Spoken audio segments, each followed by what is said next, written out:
আগতেও কৈছে তথাপিও যিসকল নেতা তেওঁ বিৰোধীৰ অন্যতম নেতা আছিলে বিস্মিতা গগৈ প্ৰাক্তন মন্ত্ৰী আছিল যুৱ নেত্ৰী অংকিতা দত্ত তেওঁলোকে বিজেপিত যোগদান কৰিব যে তেনেকুৱা কিবা টিকট বা তেনেকুৱা ধৰণৰ কি বা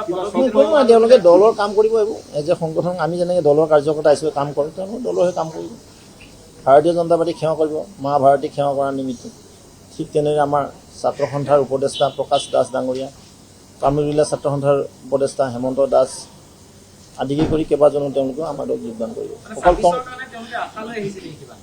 ২৬ৰ কোনো আশা নহয় নিৰাশাও নহয়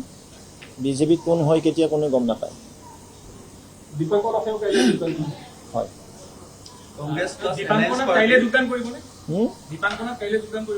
দীপাংকৰ নাথ কাইলৈ যোগদান কৰাৰ কথা আছে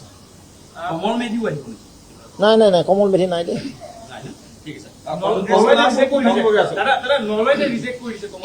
কমল মেধি চৰ্চাটো পিছত হ'ব মই কৈছো না পিছত হ'ব এইটো আৰু ক'লো না কালি নাই বুলি লিষ্টত নাই